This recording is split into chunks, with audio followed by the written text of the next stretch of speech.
really well played from Indonesian. Satu Grand Slam gitu butuh berapa sih? Sekitar 75.000 sampai 80.000 US dollar. 1 M lah. Waktu masih kecil kan emang nggak ada sponsor kan, dan juga nggak ada biaya dari Kemenpora atau PLT pun kan nggak ada waktu kecil gitu. This is to close now.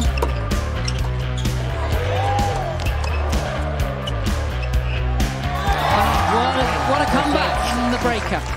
7 games to 6. Tenis itu kan bukan olahraga utama ya di Indonesia, dan kita pun kan nggak masuk di DBON, desain besar olahraga nasional.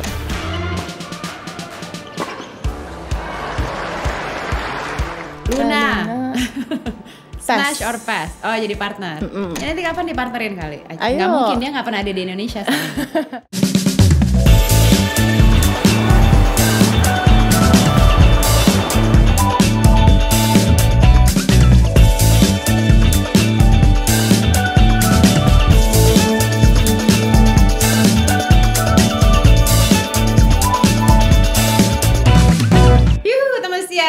Sama aku lagi, seharusnya aku bareng Luna, atau harusnya Luna nih yang di sini karena si tenis freak itu lagi berhalangan. Tapi karena Luna nggak ada, aku ditemenin sama satu orang yang sangat berprestasi untuk negara kita. Karena aku paling senang kalau kita ngobrol sama orang yang banyak inspirasinya dan banyak prestasinya. Dan ini pertama kali TS Talks, welcome Aldila Suciadi. Ya kan? Halo. Yeay, welcome. Woo. Panggilnya Dila aja ya? Iya, Dila aja. Panggilnya. Jadi welcome, ini atlet tenis kebangsaan Indonesia yang membanggakan sekali karena mainnya udah di mana-mana. Dan kamu pernah mencapai rank 26 terbesar di dunia, benar? Betul. Apakah masih? Sekarang lagi menurun sedikit ke 35 atau 36. 35 di dunia? Itu jago banget sih. Mungkin kalau aku ke 360.000 di dunia. 30 dunia itu susah banget gak sih? Itu butuh waktu berapa lama sampai kamu bisa di rank segitu? Bisa dibilang 25 tahun ya. 25 tahun. Jadi coba ceritain dikit. Mungkin kalau teman-teman sih ya, kalau ngelihat oh nama Aldila bisa nih dicari, ada ranknya, ada history mainnya. Cuma mungkin nggak gitu tahu gimana caranya kamu waktu itu mulai tenis pertama. Yang ngenalin pertama kali dan latihan dari umur berapa? Jadi pertama kali aku latihan itu umur 5 tahun.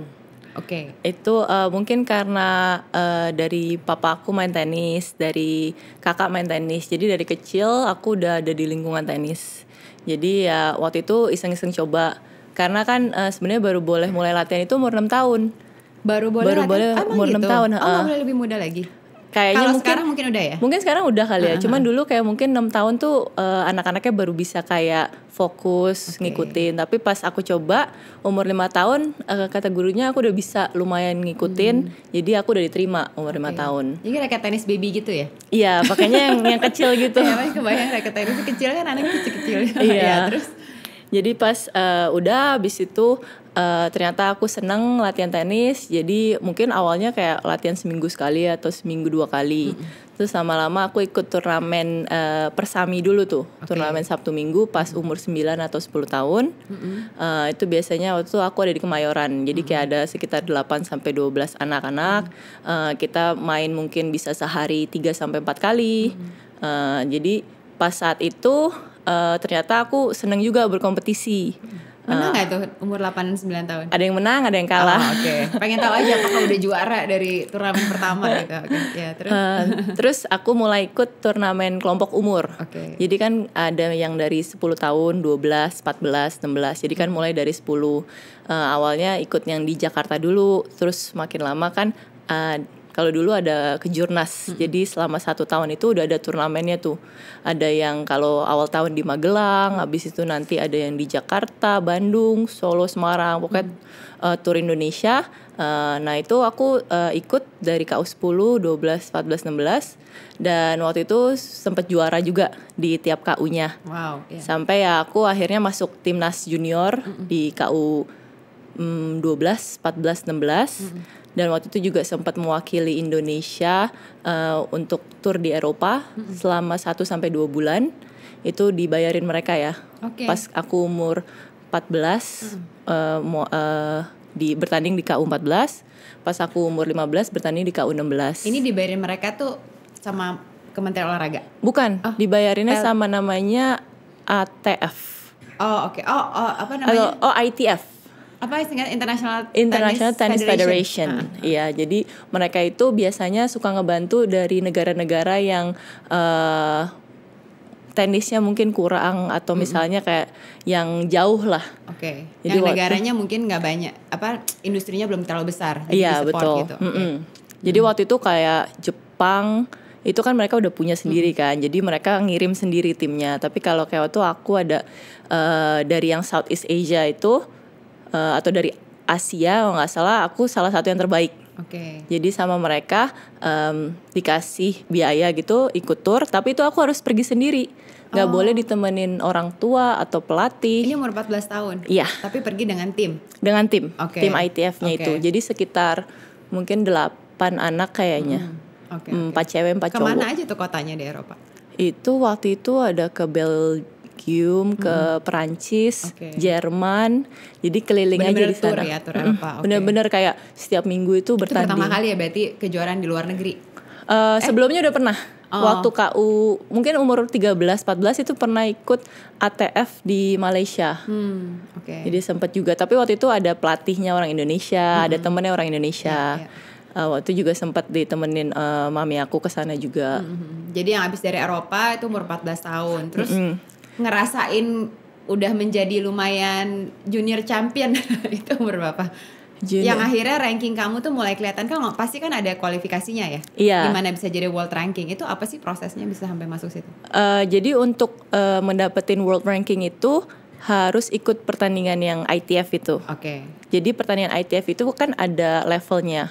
Jadi kayak yang kalau sekarang tuh udah rada berubah namanya. Cuman kalau dulu itu kita pakai namanya G5, grade 5. Itu yang paling rendah. Sampai kan ada grade 4, 3, 2, 1. Terus ada Grand Slam Junior. Itu grup A namanya. Itu yang paling tingginya. Itu yang paling tinggi. Iya, jadi awal-awal ikutin dulu yang grade 5, terus nanti peringkatnya udah naik ikut yang 4. Jadi kan karena kalau daftar itu sesuai peringkat kan, bisa masuk atau enggak di turnamennya. Jadi kamu udah sampai Grand Slam Junior waktu itu? Udah, waktu itu di umur 17 aku ikut di French Open, Wimbledon, dan waktu itu Australian Open aku sempat ikut 2 kali. Umur 17 dan 18. I see, ya itu terus tuh, jadi setiap tahun kamu mencoba ikut banyak kompetisi lah ya.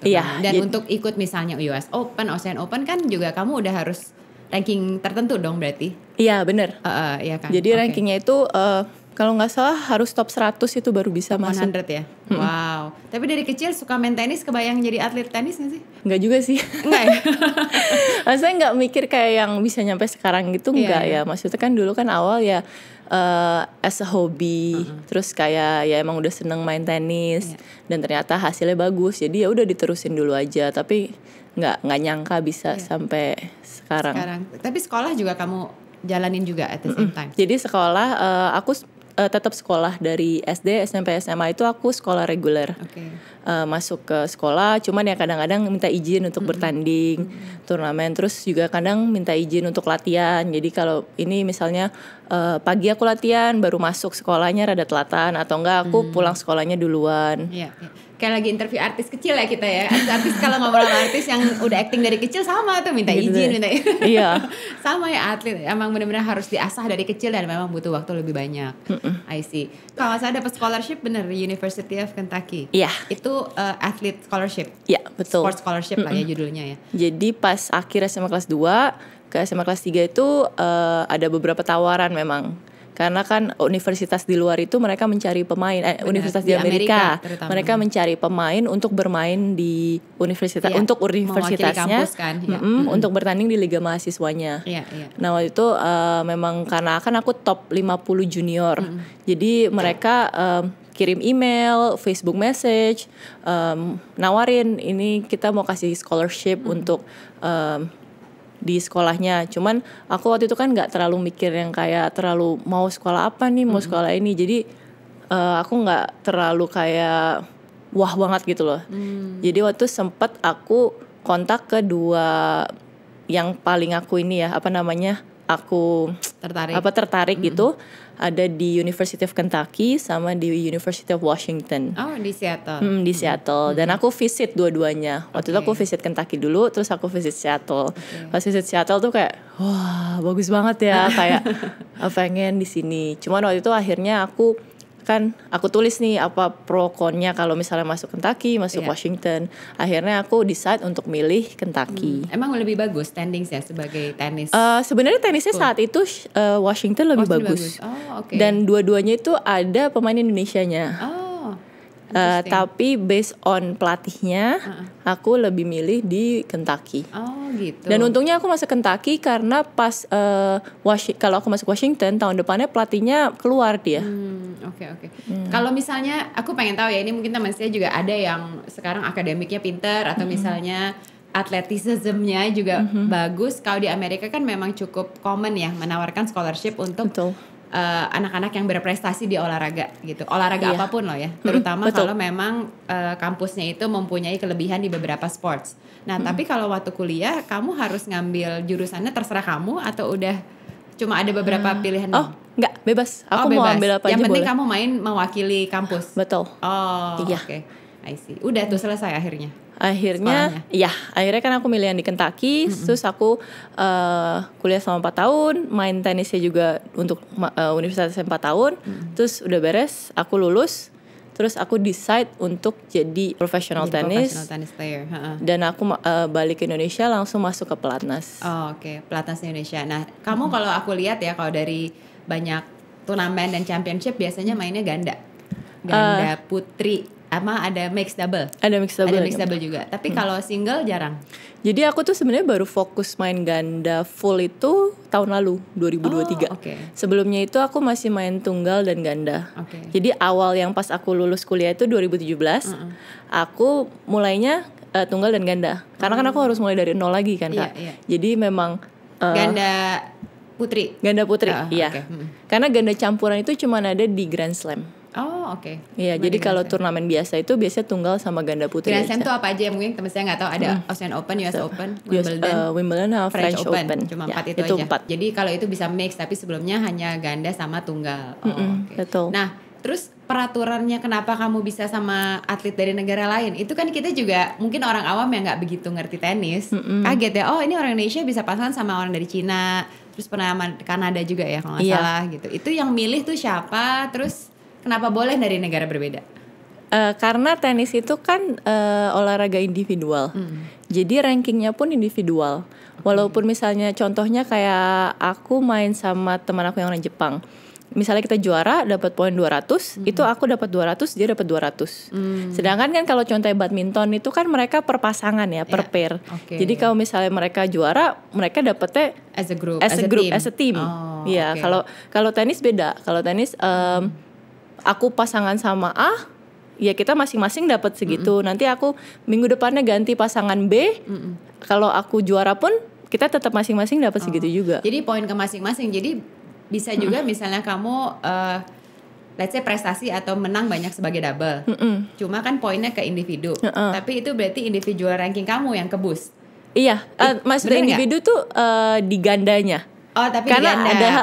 ada Kamu kan sekarang let's say peringkat 36 tadi ya. 36. Peringkat 36 itu sebagai individu single player. Individu iya, tapi itu untuk ranking ganda. Jadi ranking tunggal ada lagi. Kalau aku main tunggal, masuknya ranking tunggal. Tapi ranking individu tunggal. Kalau main ganda, ranking individu ganda. Jadi ini ranking individu ganda. Iya. Tuh banyak belajar kan hari ini, jadi ngerti ya. Kan kalau nggak tahu nih apa bedanya ranking kenapa ganda, terus kenapa bisa beda negara. Karena ternyata individual score tapi juga ada kategorinya. Betul. I see. Oke. Nah, bener nggak ada salah satu teammate kamu, ngomongnya apa sih teammate ya? Partner. Bukan, ada salah satu partner tenis kamu yang kamu actually reach out-nya melalui DM, itu benar karena nggak kenal sebelumnya? Iya benar. Yang mana, siapa? Yang Miyukato, yang Jepang. Yang Jepang. aku main selama 1,5 tahun. I see. Jadi itu pertama kali aku nanya dia itu pas mau main French Open, kan aku nyari-nyari yang lain yang top 50 aku nyari udah nggak ada. Terus akhirnya aku nyari top 70 nggak ada, dan ternyata dia itu rankingnya hampir sama kayak aku. Terus aku iseng-iseng aja DM dia kan, udah punya partner belum? Di French Open mau main bareng nggak? Terus dia bilang oh belum, boleh kita coba. Ya udah akhirnya dari situ. Oh gitu. Terus kayak gitu ketemu berapa lama sebelumnya, latihan dulu atau gimana? Kayaknya kita ketemu itu sekitar 3 hari sebelum tanding. Hah? Iya, jadi latihannya di sana. Iya, kalau tenis begitu. Oh gitu. Jadi nggak harus build chemistry kayak orang pacaran penjajakan dulu gitu nggak ya? Enggak, langsung. Jadi kita itu nyobanya itu di pertandingan. Oh gitu. Jadi langsung. Tahu nggak tahu cocoknya itu harus lewat pertandingan. Oh, tapi mungkin kamu mempelajari cara mereka main dulu sebelumnya atau enggak? Sekarang iya, karena aku udah mulai tahu kan orang-orangnya kan kalau yang di top 100 itu top 50 ya itu aja. Sekarang udah tahu hampir semua permainan gimana. Cuman kan kalau dulu kan aku kan baru masuk top 100. Jadi aku nggak kenal orang-orang itu, dan yang partner Jepang pun itu aku juga nggak tahu. Aku cuman kayak iseng-iseng berhadiah gitu. Jadi kamu udah berapa kali nih, kalau aku lihat udah 4 bener ya? Main di Grand Slam? Dari Cina, enggak, ininya partnernya. Partnernya kalau yang pas aku mulai main Grand. Jadi sebelumnya itu aku partner sama orang Thailand. Oh, oke. Habis itu aku ganti yang orang Jepang. Terus aku sempet nyoba orang Amerika. Pernah orang Kanada juga. New Zealand pernah. Sebenarnya udah banyak sih. Ya? Iya, banyak sebenarnya. Ya. Paling gampang sama beda-beda negara ngefek nggak? Atau tergantung individualnya? Tergantung individualnya sih lebih. Nggak tergantung negaranya sih, lebih kayak kadang-kadang kan ada yang misalnya main sama pemain Asia mungkin ya lebih gampang komunikasinya atau gimana. Tapi semuanya sih tergantung individu juga sih. Kalau partner sama orang Indonesia nggak bisa karena nggak ada yang rankingnya mirip. Karena nggak ada ranking yang kan? sama ya. Terus suka duka 25 tahun berkarir sebagai petenis. Banyak banget kayaknya. Sukanya mungkin kita tahu lah ya, sukanya banyak. Dukanya apa sih? Karena sebetulnya aku setiap ngobrol-ngobrol sama atlet ya, atlet nasional, mereka ngerasa mungkin kita di Indonesia, mewakili Indonesia tuh banyak sekali kekurangan lah, ya kan? Nggak seperti di Amerika, nggak seperti di Australia, di Cina gitu, yang atlet tuh benar-benar diurusin kan, diurusin, di nurture, di support financially segala macam. Nah, kalau kamu, menurut kamu di dunia tenis ini apa kekurangannya? Dukanya apa? Dukanya sih kalau masih kecil dulu ya aku nggak bisa kayak enjoy masa sekolah gitu loh, kayak misalnya kayak anak-anak setelah sekolah mereka jalan-jalan atau ngapain gitu. Kalau aku kan dulu setiap abis sekolah langsung latihan tenis sampai malam, abis itu pulang either ngerjain tugas, belajar atau udah istirahat gitu. Setiap hari begitu terus. Tapi untungnya aku enjoy karena kan aku juga seneng ketemu temen pas latihan. Jadi ya banyaknya temen aku ya temen tenis. Temen tenis juga. Tapi karena untungnya aku masih sekolah reguler, jadi aku juga punya temen sekolah yang inti lah gitu. Terus ya mungkin dukanya juga pas waktu masih kecil kan emang nggak ada sponsor kan, dan juga nggak ada biaya dari Kemenpora atau PLT pun kan nggak ada waktu kecil, jadi memang pure dari orang tua. Dan waktu itu sempat mungkin kayak pas aku udah main Grand Slam itu ada beberapa sponsor kecil yang ngasih kalau aku lagi turnamen besar di Grand Slam. Ya untuk sekarang pun juga masih seperti itu sih, maksudnya masih harus fundraise sendiri. Iya betul, karena memang kan ya turnamen tenis itu kan bukan olahraga utama ya di Indonesia, dan dari Kemenporanya pun juga maksudnya kita pun kan nggak masuk di DBON. Dan desain besar olahraga nasional kalau nggak salah. Jadi itu kan masuk tuh apa, bola, badminton? Ada, kalau nggak salah ada 8 atau 9 olahraga. Tenis nggak termasuk? Tenis nggak termasuk. Padahal kita waktu itu kan di Asian Games pernah dapat emas. Dan juga di SEA Games itu kita juga pasti dapat emas. Jadi ya itu sangat disayangkan juga ya. Karena kan memang kalau kita bisa masuk ke DBON itu dari Kemenporanya ada anggarannya lebih untuk olahraga yang di DBON. Ya, jadi memang untuk tenis pun kan mungkin karena kita itu kan profesional atlet ya. Jadi diharapkan untuk melakukan semuanya sendiri. Tapi itu pun kan kalau misalnya di negara lain kayak di Amerika atau di Eropa itu kan pasti dari federasinya pun ikut membantu ya. Maksudnya ada kayak contohnya kalau misalnya kayak atlet-atlet Jepang lagi main di Grand Slam, itu pasti ada pelatih dari Jepang, fisio dari Jepang yang mereka kirim khusus untuk ngebantuin atlet Jepang. Jadi walaupun misalnya atletnya udah punya pelatihnya sendiri, tapi ada pelatih nasionalnya yang datang dan juga ada fisionya yang memang khusus yang standby gitu. Dan itu semua dari si federasi di Jepang, federasi tenis. Iya, ya kalau di sini equivalent sama PLT ya. Iya, betul. Oke, jadi ternyata nggak semua turnamen atau Grand Slam malah disupport ya, belum disupport. Oh, boleh tahu nggak sih kalau satu Grand Slam gitu, ya tergantung lokasi kali ya. Cuma kan nggak murah ya, dari travelnya, dari segala macamnya. Itu butuh berapa sih? Wah, kisaran budget ya. Pengen tahu dong. Jadi kan kita juga tahu gitu sebetulnya. Kisaran budget kita sempat hitung-hitung mungkin setahun itu ya. Kalau aku doang yang travel ya, tanpa pelatih, tanpa apa-apa, sekitar 75.000 sampai 80.000 US dollar. 1M lah. Iya. 1M itu cuma kamu doang, nggak pakai tim ya? Nggak, itu cuma aku doang. Dan kalau bayar pelatih itu untuk yang di luar negeri, kalau yang dari luar negeri ataupun yang udah punya banyak pengalaman gitu, itu costnya bisa sekitar 2.000 sampai 2.500 per minggu. Per minggu? Wow, berarti 35 jutaan? Iya. Hampir 40 juta seminggu untuk pelatih doang? Pelatih doang, dan juga itu belum akomodasinya dia, tiket pesawatnya dia, makannya dia belum. Nah, untuk bisa ikut Grand Slam itu caranya gimana ya? Maksudnya di luar harus ada ranking ya? Ya itu ikut harus turnamen. Bayar? Ikut turnamen. Bayar nggak ada tapi? Nggak ada. Oke. Jadi selama rankingnya bisa masuk ke listnya itu, aman. Oh, itu aman. Cuma ya segala cost di sana ya harus bayar sendiri gitu kan. Karena dia nggak sediain apa-apa kan di. Kecuali kalau kayak di turnamen di Grand Slam gitu, turnamen-turnamen gede, mereka kadang nyediain akomodasi, tapi selama di turnamen aja. Jadi kalau menang dapat akomodasinya, tapi kalau udah kalah ya besokannya harus check out atau bayar sendiri. Oh, kayak gitu. Top model gitu ya, eliminasi bye gitu kan. Suruh pulang bawa koper. Oh iya, kayak Indonesian Idol gitu ya. Oh, oke.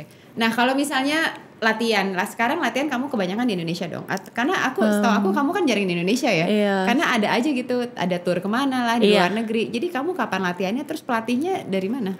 Jadi kalau tenis itu seasonnya itu dari akhir Desember sampai akhir Oktober atau awal November. Jadi kebanyakan itu biasanya latihan itu training on the road kita bilangnya. Itu setahun penuh sih. Iya, itu nggak ada break ya. Breaknya sebulan doang November. Makanya kamu hari ini kesini. Karena kan nggak pernah ada orangnya. Itu sepanjang tahun sih. Oke, jadi on road apa tadi? Training on the road. Training on the road. Ya, jadi kadang-kadang kan suka ada break misalnya seminggu atau paling lama 10 hari antar turnamen. Itu pun jarang lah. Jadi ya biasanya ya kalau misalnya di antara turnamen itu, nah kita bilang itu training on the road. Karena kan sambil traveling gitu. Nah, ya itu kalau misalnya ada pelatih yang ngikutin, ya latihannya sama pelatih. Tapi kalau nggak ada pelatihnya, ya latihan sendiri sama temen gitu. Latihannya sama temen ya. Jadi nyari temen di sana. Iya. Siapa yang bisa main bareng? Oh, benar, terus mama papanya ikut terus? Kadang-kadang. Kalau yang turnamen besar kayak Grand Slam ikut dong. Iya. Aku juga bukan mama papa kamu aja mau ikut. Aku juga pengen ikut. Nah, ini apa namanya? Kita sempat lihat juga kalau fresh money baru didapat saat atlet udah di rank 100 besar, benar? Baru make money itu kalau yang di tunggal top 100, di ganda mungkin top 50. Ya. Hadiahnya berapa sih harga ininya? Prize money-nya itu kan tergantung beda turnamen, beda kelasnya. Kalau yang paling tinggi kan Grand Slam. Grand Slam itu kan kalau yang tunggal dan ganda pun juga beda. Jauh. Yang tunggal kan lebih besar. Ganda itu sekitar 1/8-nya. 1/8? Ya. Kayak tunggal nggak salah $1 juta ya? Berapa? Kalau juara single itu nggak salah $2 juta. $2 juta. 2 sampai 2,5 juta. Cukup lah ya untuk cover tour setahun lah ya. Ya kalau juara. Itu juara tunggal loh. Jadi kalau ganda 1/8-nya berarti berapa ratus ribu? Sekitar gitu kalau ganda kalau nggak salah itu 600.000 per tim. Oh, 600.000. Jadi kalau juara satu. Iya, kalau juara satu. Kalau runner up sekitar 300. Pokoknya setengahnya. Oh, not bad sih. Tapi dibagi 2. Karena kan dibagi dua. Masing-masing. Gila, ini costnya lumayan ya. I think it's the travel dan ya semua lah ya, the whole tim support ya. Ya, makanya bisa dibilang baru make money itu kalau bisa ikut Grand Slam dan hasilnya lumayan bagus. Karena prize money paling besar itu ya di Grand Slam. Sebenarnya nih kita kalau ngomongin tenis, ngomongin golf gitu kan banyak kok asosiasinya sebagai olahraga orang kaya ya. Yeah. Karena mungkin harus bayar lapangan, harus punya pelatih dan alat-alatnya juga mungkin nggak terlalu murah. Menurut kamu gimana? Setuju nggak dengan komen itu? Setuju dan tidak setuju. Gimana? Setujunya gimana? Tidak setuju gimana? Karena kalau dibilang olahraga mahal itu enggak. Karena sekarang kan bisa kayak nyewa lapangan misalnya 100.000 sejam. Tapi kalau mainnya berempat kan cuma 25.000 per jam. Terus wah, di mana tuh? Ada yang tahu 100.000 sejam? Aku sih nggak tahu ada 100.000 sejam. Udah mahal ya sekarang ya? Apa? Nggak segitu sih. Ya? Kayak sejam 300.000 deh. Oh ya? Udah naik ya inflasi. Iya. Tergantung lapangannya ya. Mungkin ada yang lapangannya belum jadi, mungkin 100.000.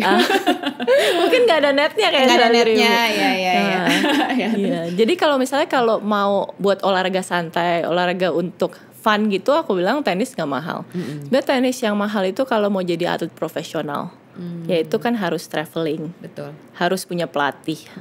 Terus harus punya biaya. Fisio. Ya, fisio. Terus harus kan kalau nggak mungkin nggak cedera kan atlet. Betul. Pasti juga ada biaya pelatih fisik, fisionya, ntar harus ada biaya MRI dan lain-lainnya. Nah itu yang bikin mahal sebenarnya itu. I see, the whole cost lah ya untuk menjadi atlet gitu. Oke. Nah sebenarnya kan tenis nih lagi naik daun semenjak pandemi ya. Sebenarnya banyak olahraga tiba-tiba menjadi naik daun semenjak pandemi. Terutama banyak selebriti yang akhirnya mencoba olahraga tenis. Contohnya partner aku yang lumayan tenis freak juga.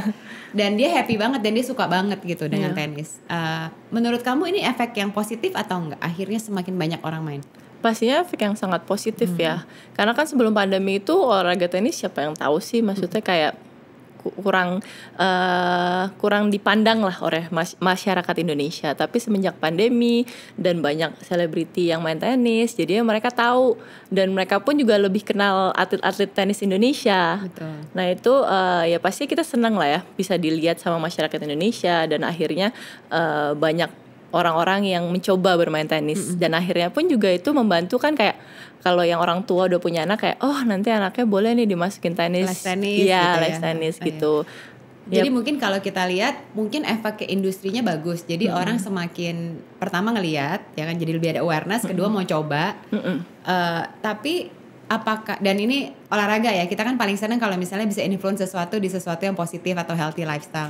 Cuma ada efeknya nggak dengan ketrenan ini ke atlet, ke professional player? Professional player efek ke kamu nggak menurut kamu? Tadi kan bilangnya mungkin lebih dikenal. Iya, cuma apakah ngefek di misalnya ternyata jadi lebih banyak sponsor, apakah itu efek menurut kamu? Mungkin ada efeknya ya indirectly gitu.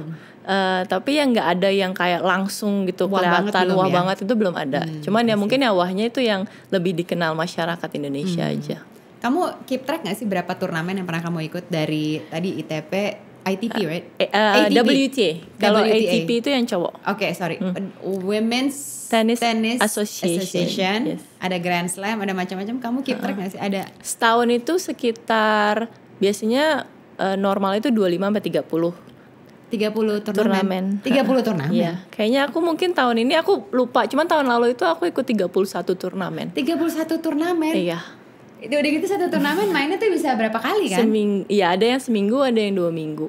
Dan 1 minggu tuh berapa kali mainnya biasanya? Kalau lolos terus Kalau lolos terus bisa ada yang 4 atau 5 kali. Wow, bisa setiap hari ya berarti? Iya. Kamu gak capek ya? Emang udah kerjaannya ya? Emang udah kerjaannya sih. Dan ya dibuat have fun aja. Kadang happy. capek, ada jenuh gitu ya. Cuman gak pernah yang sampai kayak capek banget pengen pulang gitu, enggak sih. Enggak, tapi so far kamu enjoy lah. Iya, karena aku juga enjoy traveling kan. Jadi ya dibuat seneng aja. Ketemu orang baru, main di tempat baru gitu ya. Jadi enjoy. Ya, I mean it's part of your life kali ya. Jadi udah biasa aja ya. Right. Apa sih mimpinya kamu? I mean, selain menang Grand Slam ya, I'm sure semua professional tennis player pengen menang Grand Slam. Ada lagi nggak sih yang lebih dari itu sebenarnya? Ya pastinya pengen menjadi nomor 1 ganda putri di dunia ya. Itu pasti juga salah satu goal aku. Dan ya pastinya juga aku pengen supaya tenis banyak atlet-atlet junior yang bisa berprestasi seperti aku juga atau mungkin bahkan lebih bagus. Jadi ya pastinya pengen olahraga tenis Indonesia berkembang lah. Kamu ada misalnya nih sekarang nih kamu bisa ngomong di depan presiden, depan Tennis Federation, di depan Menpora gitu ya. Apa yang bisa kamu sampaikan? Kamu jujur aja apa yang pengen kamu sampaikan ke mereka supaya mungkin bisa support dunia tenis atau apa namanya support kamu sebagai professional tennis player. Apa sih yang harapan kamu pengen bisa di harapannya ya pasti aku pengen supaya kita bisa ada kejurnas lagi di junior maupun yang senior. Emang gak ada sekarang? Sekarang belum ada, tapi dikit banget, minim. Benar-benar kalau dulu kan kayak kita tahu 1 tahun itu kita turnamennya ada apa aja dan di mana dan kapan itu udah ada, udah terstruktur. Jadi sekarang tuh nggak ada? Sekarang nggak ada. Paling ini kayak dulu tuh kapan sih? Maksudnya berubahnya tuh tahun berapa? Tahun 2000? 10 tahun yang lalu. 10 tahun yang lalu masih ada. Jadi 10 tahun terakhir nih udah nggak ada yang karena sebelum aku ke Amerika itu masih ada. I see. Kayak dulu turnamen banyak kayak Tamrin Cup Gubernur, ada Hema Viton, ada Bintang Remaja. Iya, tapi sebenarnya banyak banget atlet-atlet junior yang mau ikut turnamen nasional. Karena kan kalau buat mereka ikut ke luar negeri itu kan biayanya jauh lebih banyak ya. Jadi kalau misalnya mereka bisa ikut bertanding yang di Indonesia, ya pasti mereka bisa memakai itu mengikuti turnamen itu ya lebih cost efektif. Betul. Dan lebih gampang lah travelingnya. Ya pastinya juga aku mau supaya dana untuk olahraga tenis lebih banyak, anggarannya lebih banyak dan juga bisa mencarikan sponsor untuk kita misalnya kayak aku ataupun teman-teman atlet lainnya supaya kita bisa bertanding ke luar negeri dan ya bisa bawa pelatih ataupun pelatih fisik atau fisio yang bisa apalagi mewakili negara ya, nama negara. Kamu nggak pernah ditawarin naturalisasi dari negara lain? Pasti kan kalau udah berprestasi suka ditawarin. Iya, belum ada sih untuk saat ini. Kalau ditawarin mau nggak? Tergantung tawarannya gimana. Kalau negaranya oke gitu kan ya, iya. Terus support full gitu. Udah lo gak usah keluar duit, dikasih ini. Wah. Iya, sama kan ada satu lagi susahnya itu kalau di Indonesia itu kan paspor Indonesia itu butuh visa kemana aja. Jadi itu kan waktu tahun 2021 pas aku turnamen di Amerika, aku itu stuck di Amerika yang pas setelah COVID itu kan kalau mau pulang harus karantina 2 minggu. Tapi sedangkan aku nggak punya visa Eropa. Jadi aku nggak bisa turnamen di Eropa dan kebanyakan turnamen itu Amerika dan Eropa. Jadi aku cuma bisa tanding di Amerika doang. Jadi keterbatasan paspor juga ya. Iya, karena kalau bikin visa Eropa cuma bisa di Indonesia. Aku harus balik ke Indonesia. Oh, harus di Indonesia ya? Iya. Oh, aku pikir bisa. Kamu ke kedutaan di sana. Aku pernah nanya nggak bisa. Waktu yang di Amerika itu aku nggak bisa. Terus bikin visa Amerika pun juga harus di sini kan. Oh, aku juga nggak tahu. Aku pikir bisa. Nggak bisa. Kalau visa Amerika harus di sini. Jadi kadang-kadang tuh aku balik ke Indonesia nih yang November Desember aku ngurus visa semua. Semuanya harus berlaku semua negara lah ya. Iya. Iya benar-benar. Oke. Ya semoga nanti makin lama semakin dipermudahkan ya, atau mungkin ada khusus visa buat atlet. Iya ya gitu, kan. Jadi betul. mau di mana aja bisa tinggal berangkat besoknya. Iya. Oke, let's play a game. Judulnya adalah Smash or Pass. Jadi kita sudah mempersiapkan nih list orang-orang yang akan kamu ajak tanding. Nah, kalau kamu memilih smash itu berarti orang yang pengen kamu ajak tanding, atau pass adalah orang yang ingin kamu ajak untuk partner ganda. Oh, smash jadi, itu tadi. Oh, okay. Smash yang kamu lawan, pass sebagai partner kamu. Dan berikan alasannya. Oke. Desta Mahendra. Smash or pass? Udah pernah lihat dia main belum? Udah. Jago loh. Lumayan. Kalau yang mau lawan smash ya? Kalau lawan, pass partner. Smash dilawan aja. Jadi pasti menang lah ya. Menang semua lah dia mah. Anya Geraldine, smash or pass? Pass, jadi partner. Oke. Dion Wiyoko, smash or pass? Pass.